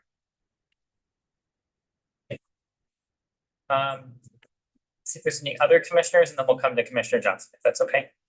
Any other commissioners? Commissioner Wheeler? Thank you. I'm having a difficult time as people are making recommendations for changing the funding amounts on tracking what they're saying. Like people are giving ranges from this amount to that amount. It would be helpful to me if the commissioner would just say, I propose we fund them for this amount. And then I don't have to try and do math, and it's just it's just hard to understand what you're actually recommending. So that's just my request. I appreciate that. I will echo Commissioner Wheeler's point. When you're making a motion, an exact dollar amount should be provided, would be my ask. Are you in discussion in general or only when I making a think when motion? we are making a motion. Yes, absolutely. Not a range, it should be a dollar amount. Commissioner Maxon? Yeah, I think in general, I would be interested in raising dollar amounts for Plethos Productions and also for the Kwanzaa project. Any other comments or discussion items? We're getting into motions, so I think now is the time that we would accept motions. Commissioner Johnson? I had a comment before my motion, if that's okay. I just want to say, thank you guys for consideration, the productions project. I think a lot of these first time agencies, they're not tight in terms of the expectation. They don't understand. And I think because they're asking for so much support from their own community, it shows that it would be really great for the community to have the theatrical production. And so I want to move to us adjusting the existing budget I, Commissioner Johnson, make a motion to adjust the existing budget for the general arts and music art to increase the Kwanzaa project to 15,000 and to increase Plethos Productions to 5,000. So, Oh, I'm sorry, 10,000. I'm so sorry, 10,000. so clarifying. Okay. So there's a motion on the floor by Commissioner Johnson to increase the Kwanzaa project to $15,000 and then to increase Plethos Productions to $10,000. Do I have a second for that motion? Yes, I'll second Commissioner Gunn. Commissioner Gunn is seconding that motion. I'm sorry. Yep. Can you restate the amount for Kwanzaa? Because I think what you said didn't match what I heard. Yeah, I think So you said to increase it to 15. you're right, Or by 15. by 15. So you want to bring the total to 18. No, I just wanted it to be 15 total. Maybe I should re-say it. Okay. I would like for the Kwanzaa project to be a total amount for 15,000 and a total amount for Plethos, hopefully I'm saying this right, production by 10,000. Does that make more sense? To 10,000. To 10,000. Okay. Okay. So there is a motion on the floor to increase the Kwanzaa project to $15,000 and then to increase Plethos Productions to $10,000. Am comfortable with any questions about that motion? You did the right thing by reiterating the motion. There still needs to be a second before we discuss. Is there a Yes, the second from Commissioner. second from Commissioner Gunn? Now you can discuss. Discussion regarding that motion? I have, real quick, so that would, by my calculations, leave 5,955 left over. Match of mine. Okay, to go to services. Ms. Evelyn? Question. I'm using it out. Even though I served on the services art, it seems as though we are taking the general fund arts and music to almost all agencies receiving 100% of their ask. So why not just give everybody 100% of their ask as opposed to diverting $5,000 to services? That's the question. Does I heard Dr. Fullblom. I think we can let your colleagues respond. Because we don't have enough even to make the Kwanzaa project whole at 30,000. We'd only have an additional 5,000, which would bring it to 20. The amount that's left on the bed right now is 60. Mr. Gunn? Yeah, I would say, given that it was not a unanimous, pull forward the idea of funding Kwanzaa project in the first place, as much as I'm in favor of it, I do think, being a new agency, it is good to start off with a little bit smaller. I think that the 15,000 is good, in my opinion, which is why. Any other discussion? Commissioner Miller? In following Commissioner Moore's logic, which sounds like the suggestion is fully distribute all of the funds in arts and music to arts and music. And even using that logic, I believe her logic can stand and your statement can stand as it relates to this organization. Please, Excel keepers, check the math. But I believe it sounds like the Kwanzaa project could receive close to 20-ish thousand in total funding. And the Plethos Productions could receive $10,000 funding. And I believe that's, and I don't know the math, but if those are the caps, I think the rest of them, to Commissioner Moore's logic, could be fully funded. I don't know if that's correct or not, but in any case, I think you guys understand the point that I'm making with having arts and music use all of its funds to support all of its outreach. Are you making a substitute? I made the comment because I'm really not sure. Because you said we can discuss the motions and then there's questions, so I'm responding to the question. And that's as far as I'm able to go without further education. How much would it be if they used the money, Dr. Coldman? so of what is left over, your 5955 left over. If you were to bring every other applicant except for the Kwanzaa project, because it's such a good gap to 30K. So correct me if I'm wrong, but that's the Hayward Area Historical Society would get 445 more. I think that's capped. Oh, they can't go past that. Yeah. Oh, that's because it's a portion of their budget. Thank Yeah. you, Emily. So that one wouldn't play. And They're fully funded. chamber is capped, Sun Gallery is capped. Okay, chamber is capped, agency, sorry. Sun Gallery is capped. Okay, so all of those agencies are at the most they can receive, except for the Kwanzaa project. So if you were to take the balance of what's left over after Commissioner Johnson's motion, that would take the Kwanzaa project to 20,955. Which is. Do you have a motion on the floor? Let me just 70% of their request, if that's helpful. There's already a motion on the floor, it needs to be. So. On for amendment. Yeah, and so you can ask for an amendment to her motion. So. So I think, oh, sorry, Chair. Go ahead. Oh, okay. So you were starting to ask me, I believe, if I was making an adjustment to the motion, and I told you I wasn't for sure. But then I heard the doc over here kind of saying that I could, so I just want to double check that I can do that, and I'm looking for some support. Good luck to our parliamentarians. A motion is currently on the floor. That's right. You could request a friendly amendment. That's what I'm doing. That could then be accepted or not. Okay, I'm gonna give it a go. Don't make it complicated. Go ahead. I'm gonna give it a Commissioner go. Wheeler.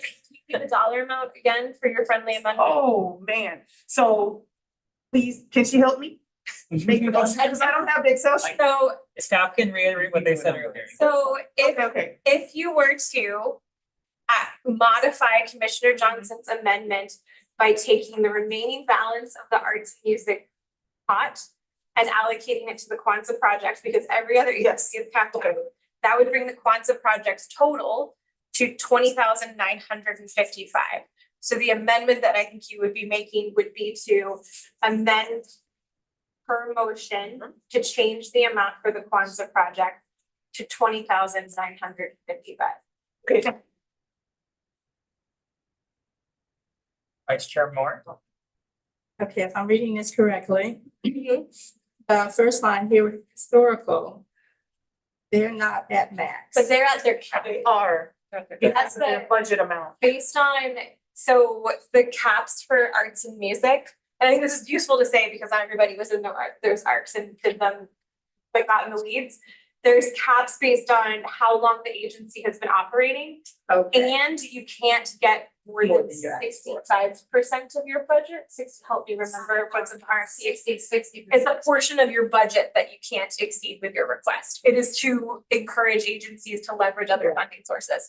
So Emily corrected me on that. All of those other agencies that aren't getting the full amount they asked for are at their Yeah. budget cap. Yeah. okay.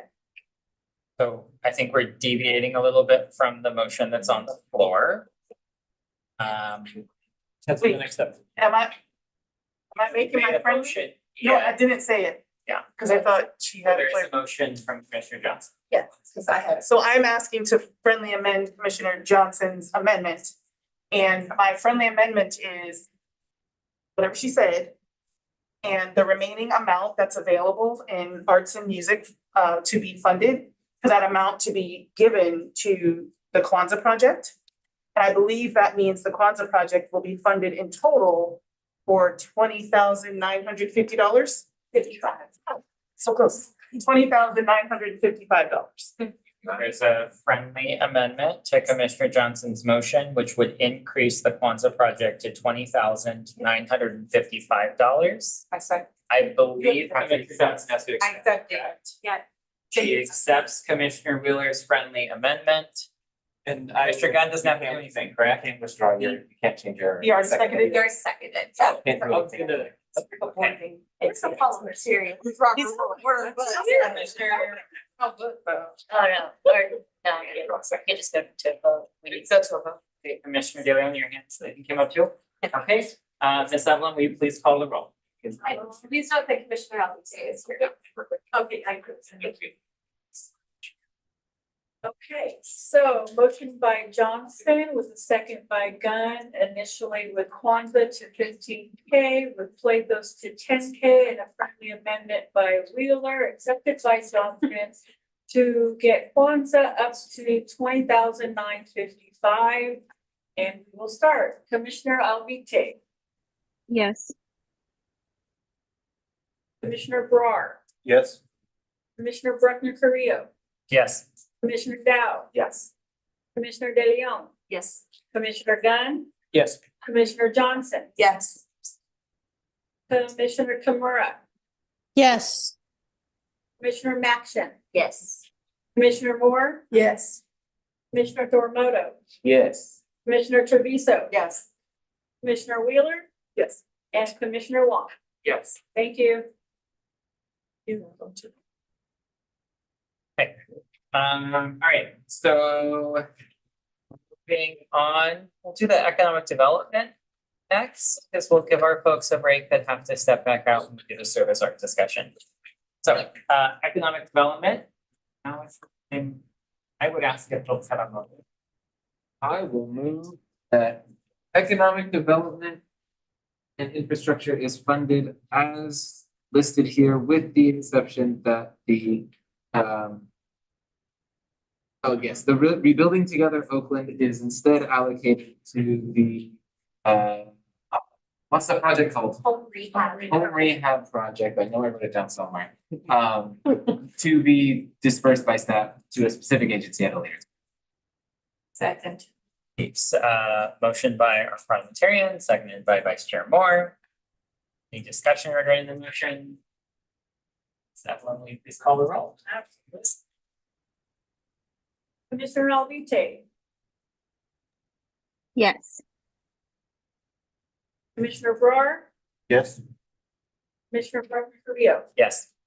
Commissioner Dow. Yes. Commissioner De Leon, Commissioner Gunn, Yes. Commissioner Johnson, Yes. Commissioner Kimura, Yes. Commissioner Maction, Yes. Commissioner Moore, Yes. Commissioner Thormoto, Yes. Commissioner Treviso, Yes. Commissioner Wheeler, Yes. and Commissioner Wong. Yes. Thank you. Okay, moving on to the services arc.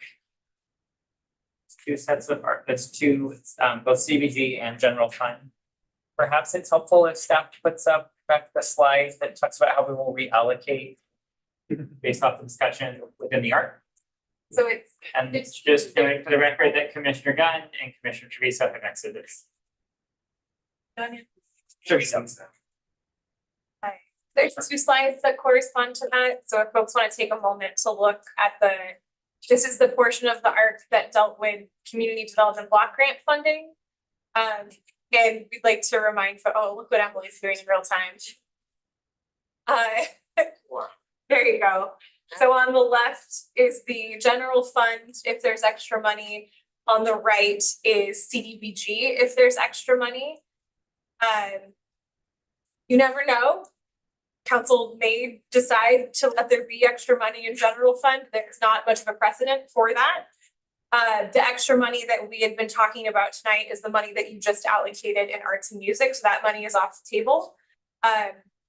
We strongly recommend that you don't move funding sources or move agencies between these two funding sources. So if there's an agency that's sitting in service in general fund right now, we do not recommend giving them CDBG money and vice versa. That's just based on capacity. It is much more challenging to manage a CDBG grant. So I'll stop there. So that's kind of your orientation to what's on the slide here. But staff recommend that we do motion for CDBG funds and then a motion for general service, general fund. You could do that if you wanted. Yeah, clarifying question first. Okay. For these public services, were they, did they get to self-select as to which funding source they were applying for? Okay. Some did. I think there are some where we also use our discretion. There are one or two agencies that were in general fund who we reached out to confirm that they would be willing to meet CDBG, because we weren't sure. Okay. Commissioner Wheeler? Can you please remind us how much is potentially left, how much is left over right now in CDBG and how much is left over right now in general fund? Nothing is left over in general fund. Okay. What is left over in CDBG is TBD. Because we base that dollar amount that is currently recommended for allocation based on estimates. We haven't received our entitlement amount from the feds yet for next fiscal year. We will hopefully have it before we go to council, but we have alternatives if we don't continue to do estimates, but yeah, so we don't know how much is left. So the process, the exercise that we just did with arts and music, I want to clarify, isn't a process we're able to do right now with these because it's unknown. And that's why I just want to make sure I'm understanding. And that's why we're saying, when you do find out, if there is anything, please follow what's on the screen. 100%. Okay, thank you. The only clarifier I would say for that is, as she mentioned, we know we've already spent out everything that's in general fund, and as I believe Mr. Wu mentioned, there is no precedent for that being increased on the floor. So that is probably, there is not probably going to be anything else. That's right. So, Dr. Coldwell, if a commissioner wanted to increase funding for one organization, my interpretation of the only way to make that happen would be to decrease or recommend, make a motion to decrease funding from another organization to increase the second organization, or to change the allocation should additional funds become available. I think those are your two options. Okay. I apologize. Yeah, I apologize for playing a little bit of hopscotch. Given that the conflict for our two commissioners that stepped out of the room are both within the general fund, perhaps we can go ahead and take a motion on the general fund and then invite them back in so they have an opportunity to weigh in on CDBG. I have a question. Yes. We have quorum to make a vote, right? Yeah, too. Okay, cool. So looking for a motion regarding anything in the general fund for services. I, Commissioner Johnson, move that we continue with the existing budget for services with the general fund money. So we have a motion by Commissioner Johnson, seconded by Commissioner Wheeler. Any discussion regarding the motion? Hearing none. Ms. Evelyn, will you please call the roll? This is general, right? Yes. Okay. For services. Commissioner Alvite, Yes. Commissioner Brar, Yes. Commissioner Bruckner Carrillo, Yes. Commissioner Dow. Yes. Commissioner De Leon, Yes. Commissioner Johnson, Yes. Commissioner Kimura, Yes. Commissioner Maxon, Yes. Commissioner Moore, Yes. Commissioner Thormoto, Yes. Commissioner Wheeler, Yes. and Commissioner Wong. Yes. Thank you. Someone will go get our two colleagues. They saw the city, we're making eye contact in the district.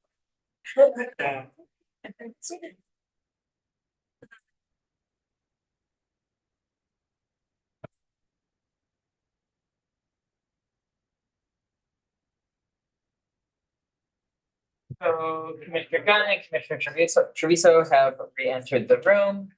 Just for your benefit, we wanted to give you the opportunity to weigh in on any CDBG items under the services arc. We've not yet made a motion on that. We have made a motion that passed for the general fund items. But you are able to vote on things within CDBG. What's is it as written? That's my question. Okay. Yes. Okay, so we are looking for a motion for CDBG under public services. Someone want to make a motion? Vice Chair Moore approved as written for CDBG for public services. I second. Mr. Johnson will second that. Any discussion?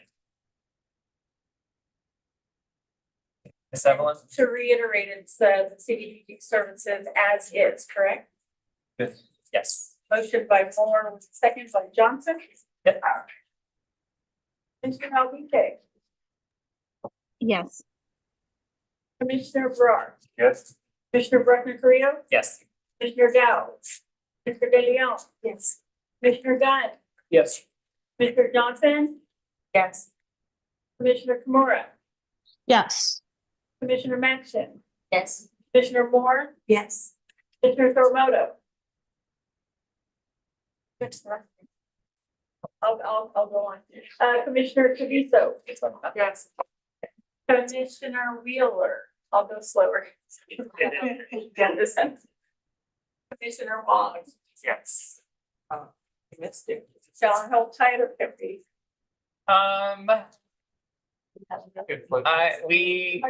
We have enough, maybe just nobody stepped out of them. Thank you, everybody. Motion passes. All right. Anything that staff would like to add regarding this item? If I could just go back, there were some kind of questions around public comment. And I just want to make sure that from a staff perspective, we're being really clear, and that is that both city council and the CSC can and should consider public comment. By no means are we trying to say you can't use what's in that packet to inform your decision making. There was a specific question around inclusion of information that was asked for during the application. And that is the piece where I was encouraging you to use your discretion. The Brown Act prevents you from directly engaging with people when they make a public comment, but that doesn't mean that what that commenter said, you can't process and consider. I just wanted to make that distinction really clear. I was kind of afraid that I may have given you mixed advice. Would you add something to that, girl? If you excuse me just one moment. Okay.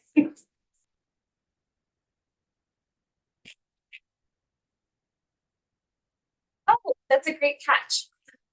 Our team has pointed out that your motions on the services arc and the ED and infrastructure arc did not include the recommendations for how to use any extra funds. And so I think what we could do is one more motion. I'm sorry, it's never easy. Thank you. So I think what would be appropriate is a motion that would adopt the ARC's recommendations for all ARCs, should there be an extra funds available. Do you think that covers it? Do we discuss? You have to move it first. That would be my recommendation. Clarifying question. The ARC recommendations for the general fund for services do not recommend anything related to SEQA, correct? I know we have folks that recuse themselves, so I just want to confirm. Correct. Okay. Perfect. So we have a full commission and table for this. Thank you. Yeah, evenly across organizations. Parliamentarian, you had a question? I was gonna make a motion to no, it's so that we can, make a motion to accept the individual all ARC's recommendations on what to do with any remaining funds, should there be any. Second. It's not remaining. Did you say remaining or additional? You said remaining. Should there be any available? There you go. Okay. So motion made by our parliamentarian, seconded by Commissioner Treviso. Any discussion? Okay. Evelyn, will you please call the roll? I'm asking Mr. Thormoto to restate what he Okay, it is to accept each ARC's recommendation on what to do with how to disperse any additional funding that is available. Okay, and Commissioner Thormoto is the first. Who did we end up with second? Thank you. All right. Thank you, team, for catching that. Thank you. Just a second. Oh, you have to call the roll. Yeah, call the roll.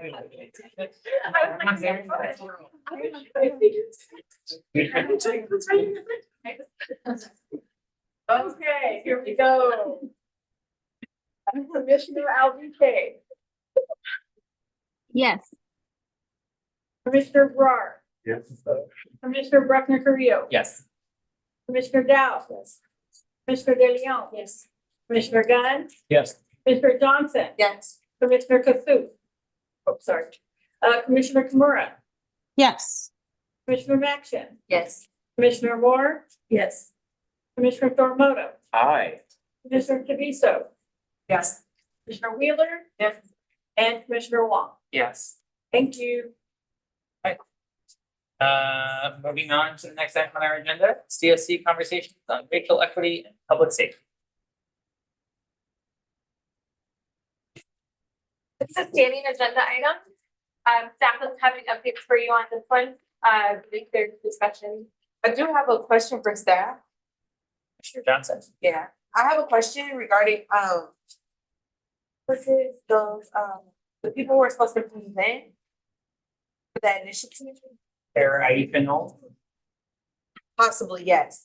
Was she gonna present anything this year or? So to clarify, nobody is supposed to do anything. You as a body requested an update from the Russell City Steering Committee on their progress.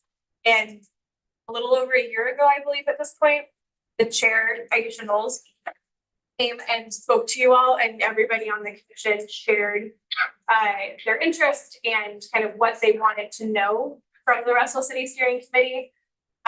It is an open invitation. No one is demanding that they come here. They have ongoing work that they're doing that takes priority. And so we're having continued open conversations with them that they understand and to come and share their updates with point. Yeah. I'm sorry, I can't. Just to weigh in on Commissioner Johnson's comments at our last meeting, I made a point to make it abundantly clear that it is a invitation that we are extending because the former chair of this commission felt really strongly about it, and that it's if and only if trustee Knowles, Chair Knowles, would like to come present. We are not requesting, it's simply an invitation if they want, it's not a requirement. We spent like 3 times longer than I did now reiterating that it is solely an ask, given the ongoing tone that the council has extended regarding requests that are similar from the CSC. Staff, help. Yeah, I just wanted to share that there will be a work session with City Council on March the 26th with the council and the Russell City Preparedness Justice Steering Committee to talk about 26 recommendations that have come from the work and their priorities around those recommendations. And so we're hoping that we'll get staff direction from council on how to proceed. So the state that it's at now is the Russell City Reparative, am I saying the right name, Reparative Justice Commission? Steering Committee. Steering Committees. For my mental sake, if you don't mind, I'm just going to refer to them as the Russell City folks. And I don't mean any disparagement by that. They have made the recommendation to the city. And now city staff is in the process of doing the research, and they will develop a set of recommendations to the city council. So that's where that project is right now. Did I say that accurately? So right now, we are not going, the city is not making any kind of analysis or modifications to the recommendations coming directly from the community-led process. Their recommendations will be coming straight to council as they have crafted them for consideration. And what we hope in that work session is that council will give staff direction about what, if any of those recommendations they want us to then go research and implement. And then we bring that back at a later date for action. And as a work session, you may still come and comment. Yes. Can I just want to confirm that that invitation has been made to trustee Knowles? As we all know, trustee Knowles is very busy, wears a number of hats, and I just want to make sure that we've done everything that we can to extend that offer on a number of. We have many times, and I believe that the Assistant City Manager, Youngblood, has also talked about it and different ways for them to share their response, either like through and across the board. And I will commit to sending the council agenda packet to you all when it's published on Friday for that item, so that way you have the information to log in if you want to attend. Commissioner Miller had a question and then Commissioner Dunn. Which the doc just answered, thank you. Commissioner Johnson. I have a question about the Emergency Service Commission. I know we did a lot of work around, reforming that commission and they were looking for commissioners. I'm wondering what the city is planning to do or no? There was a no. So go ahead and. Yes. I believe you're referring to the Public Safety Commission. Yeah, Committee, sorry. So the Public Safety Committee is a body of council members. And so they're not looking for folks to be on it, but they certainly would encourage members of the public to attend and give comment. When is it? The polling members, I think Mayor has appointed himself, Councilmember Mania and Councilmember Roche to the Public Safety Committee. And right now they're looking for a date in April to hold their first meeting. But there will be no external people consulting. They're just going there for public comment and that's it, correct? By law, so by law, we can't have other people serve on a council committee. Thank you. Any other comments regarding this item? I guess I would once again look to our council liaison. We have pretty much finished our process. I think we've asked on a number of occasions. What else does this body do? We have this ongoing discussion that with all due respect predates you being our council liaison, where we were allowed on a number of occasions to venture into various topics that we believe, at least some of us in this room have stated throughout this process that are within our scope. Councilmember Lamnen, who now serves on the Hayward Area Recreation Park District, was our former liaison, was active in those conversations. I guess I would look to our council liaison to really kind of figure out what is the purpose in the current council's eyes of the CSC, because what I do not want on behalf of this commission, and I speak as just one vote, the person that currently chairs this body, is a situation where we all take time away from our families. This is a volunteer, unpaid position. Each one of us has a number of things that we could do in spaces where that work is recognized and acknowledged and treated in a respectful manner. And what I do not want to see, myself included, is to spend 3 hours once a month at least, and then meeting with separate subcommittees that were requested by staff, including our outgoing city manager, where I take time off work to actively participate in these special subcommittees, only for the tone by the current council to really be that we are outside of our lane, that we are kind of a train without wheels, or whatever the term was that was used. So I think I would look to our council liaison to really provide some guidance. We've asked for it for a couple of months, about 4 or 5 months. We are now at the time where I don't really know what we're doing in our main meeting. Okay, first of all, I want to be clear about one thing. That whatever happened before, I wasn't part of that decision. So things might have been said, granting you broad authorities, but I wasn't aware of it. When I was asked to be the liaison for this commission, I was given pretty clear instructions from my colleagues that the scope of this organization, this commission, is community funding. Beginning and the end, community funding. And specifically as to the topic of diversity, equity, inclusion, and public safety, that those were lenses through which you are encouraged to apply to those to funding. And so I understand that that's completely at odds with what you were told before. But that is the instruction that my colleagues unanimously provided to me. And what they have asked me to do is to have you focus on community funding.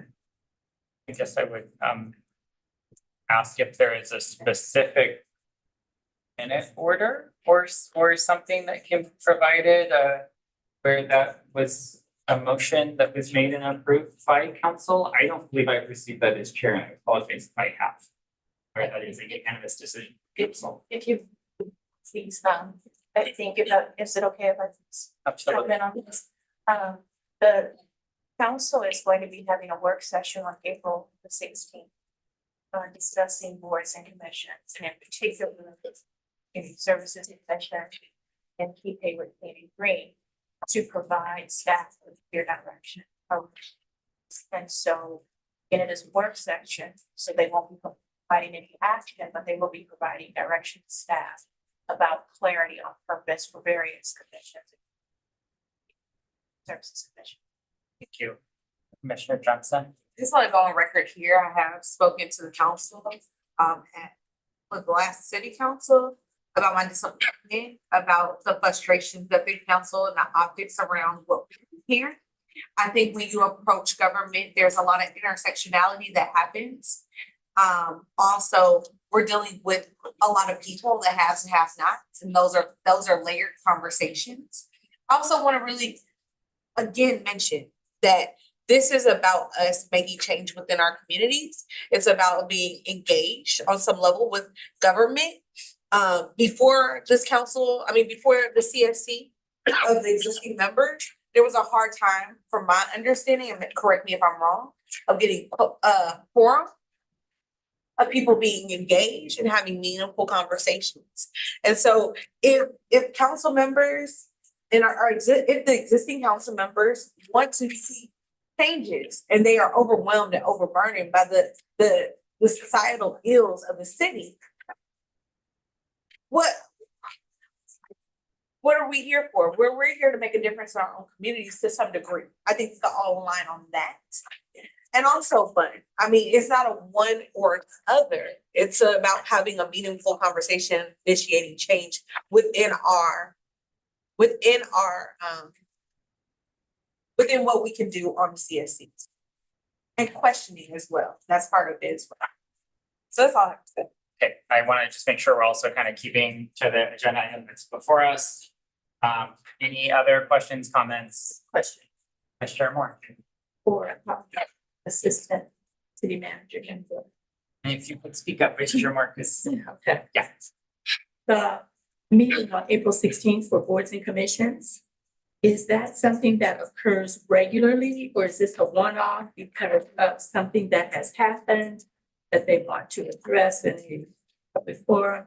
I can't remember the date of the strategic roadmap work session that we did with council, but during that work session, we talked about priorities around the strategic roadmap, increased our priorities from 6 to 7.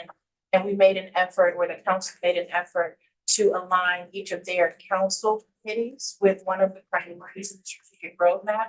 And then they also wanted to try to align each of the boards and commissions, and we also have one task force with the various priorities in the strategic roadmap. And looking at that information, because staff administered a survey council prior to that work session on the strategic roadmap.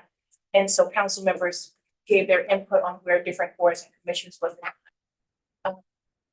There were some places where Community Services Commission in particular, like, had overlapping alignments, right? And so that's led to a discussion of possibly giving some clarity around the scope and the focus and the purpose of different boards and commissions. We also talked about maybe where there are missing boards and commissions, where there are gaps, because we have this area of, kind of different neighborhoods. And so what really supports that? So it was part of that kind of a conversation that led to council giving staff direction to set up a work session, talk about all the boards and commissions and how we can steps. Thank you. I'd just like to, in response to that comment, which I understand is definitely how staff approached it. I want to read back verbatim some of the words from our mayor at the time of that meeting, which was on February 10th, by the way. That's quote, "The CSC, for all intents and purposes, let's just be real, or why we're here, or why we're even talking about this right now. It's because of the CSC. Quote, we really have to figure out the scope of the CSC because there is commission creep. Quote, it has gone awry and we really need to reel this back in." So as much as staff might have framed this as other things, as covering all of the commissions, it was very clear from the public comments of our mayor that that is not how he at least views it. And there were multiple other members of council at the time who seemed to be in agreement on that particular point. I appreciate that. Commissioner Trevisa? Can I just ask, are we having a discussion right now about what are we discussing right now? This is a long-standing item. I will summarize it and then maybe staff, Dr. Fulton specifically could weigh in. This is a long-standing item that predates my, I think, 3 years on this commission. It was something, in my opinion, that our former chair felt very strongly about. We had a different council liaison at the time. For a good chunk of my first year and a half on the commission, there was this standing item. We talked about a letter that at some point was sent by the commission. We talked kind of indirectly about the Russell City related item. I think at one point, someone raised their hand and kind of said, like, what are we trying to do here? The conversation of the cap came up, and then we embarked on kind of a year-long process to really kind of, in my opinion, attempt to invite the cap in to talk about a conversation on racial equity and public safety. To talk about the cap, to learn more about the cap. It became a year-long process in part because of a lack of quorum for this commission. And then staff, specifically our outgoing city manager, recommended that we do a series of subcommittee discussions. Councilmember Roche was brought in as our council representative. I have stated publicly, I think in like December, Councilmember Roche was, to the best of my knowledge, the first person to reiterate or express an opinion that perhaps this was outside the scope of the CSC. And that was after, about a year-long process that involved, I believe, 3 subcommittee meetings, which are outside of this. And this is a standing item that is on our agenda. And I think we're trying to figure out today, what is this item? Does it need to continue? And it's kind of intertwined with what is the purpose of the CSC. So I'd like to make a comment. Yes. So for me, based on what staff is suggesting, because I don't want to go back to what Mayor has said or what he hasn't said regarding, I think I would defer to staff that on April 16th, there is going to be a meeting by council to suggest the scope of what the commissioner's role is and our commission's role, what role we have within the city. I would defer to that. I understand the need to apply racial equity lens to all things that come to us. And I would, most certainly, I would be the first to say that we need to have an equitable lens when we look at any things that come to us to serve the city of Hayward. However, I feel that I am looking to council for direction on what the purpose of the commission is. And I would defer to them at that time, on April 16th, and I would wait for me personally to hear what they have to say about what our role is. I don't know because I wasn't here during that time. So I don't know how it went into all these different spaces and places. And why it was, you know, why it went on for so long, I'm not quite sure. I'm not quite sure if there wasn't guidance or if there wasn't input or if there was, or how it was mistaken, I don't know. But I would want to wait to hear from city council to see what they are saying to guide us on the scope of what our role is. So Commissioner Johnson, I think we should probably move along. Yeah. Johnson? I think the concerning part is that we all should, I agree with the commissioner, is that we should apply a racial equity lens. I think there were several instances that something smells, I'm sorry, as an emergency, I don't know. something. It smells like it's burning. There is some staff visual recon fee. Okay. Yeah. That's fire on it right now. Oh, is this there, I think that the fire department is actually already here in their office. Like, I don't think there is fire, I think there's just like a thing. Fire department's here. Well, no, the woman in the hallway said there is something actually burning. Oh.